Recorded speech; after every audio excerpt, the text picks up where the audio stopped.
So we're going to go ahead and listen in as soon as he takes the podium, see if he talks about this shooting, gives any more detail. Of course, we know we've already heard from President Trump on Truth Social, posting about the fact that these two guardsmen are apparently critically wounded. That's according to the president, are at both different hospitals.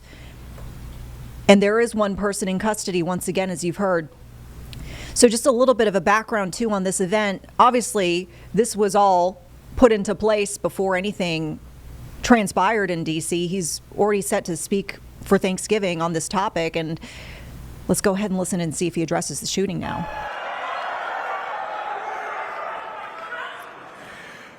I want to say first, before we get started, on a somber note, we had, and some of you may have seen this on your phones or on social media, but apparently there was a shooting outside the White House just a couple of hours ago. And we're still learning everything. We still don't know the motive. There's a lot that we haven't yet figured out. But what we do know is that a couple of National Guardsmen were injured in the line of duty. And first of all, I want everybody who's a person of faith to say a prayer for those two National Guardsmen, that they're able to spend Thanksgiving with their families instead of losing their lives, because I understand they're still in pretty tough condition. But I think it's a somber reminder that soldiers, whether they're active duty, reserve, or National Guard, our soldiers are the sword and the shield of the United States of America. And as a person who goes into work every single day in that building and knows that there are a lot of people who wear the uniform of the United States Army, let me just say very personally, thank them for what they're doing. We're grateful to them, and we're praying that they're going to be safe and they're going to spend Thanksgiving with their families. God bless them. Now, I'm going to talk a little bit about the business of the Army and about what you're doing and about why it's important to the United States of America and why we are proud of you, every single one of our soldiers here in Fort Campbell and all across the world. We have got some incredible guests here to honor this moment, to honor you, to say thanks to so many of you for spending time away from your families here this day before Thanksgiving.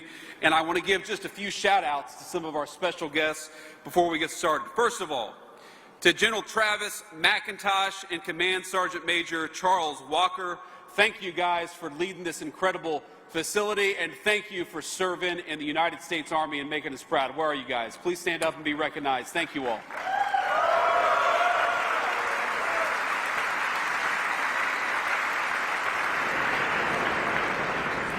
We've got my dear friend, Senator Marsha Blackburn. Marsha, please stand up and say hello. And we also have Congressman Rose. Where is Congressman Rose? Please stand up. Thank you, Congressman. It's good to see you.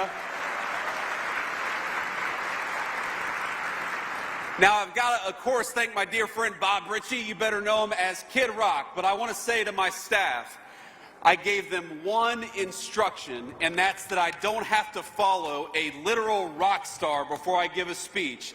And they screwed that up the day before Thanksgiving, so every single one of them are fired.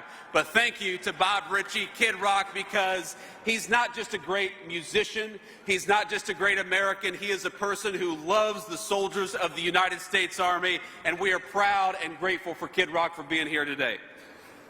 I want to take another few moments and just say thanks to Major Josh Wilcox, Master Sergeant Aaron Duhacek, Mr. Jim Parks, Major Rob Wright, and every single soldier who made it possible for me to come and visit. Now, all right, so we did hear from Vice President JD Vance just a bit of his thoughts regarding the shooting underway, this investigation we can see that's very active in Washington, D.C. Two National Guardsmen injured, the president saying critically wounded at this point, a suspect in custody. Sounds like the vice president has moved on from any information he might have about the situation, but he did, you heard, ask for prayers and also shared appreciation for the men and women in uniform. We will continue to watch the very latest out of D.C. here in the Live Impact News studio. We'll take a quick break. We're back in 2.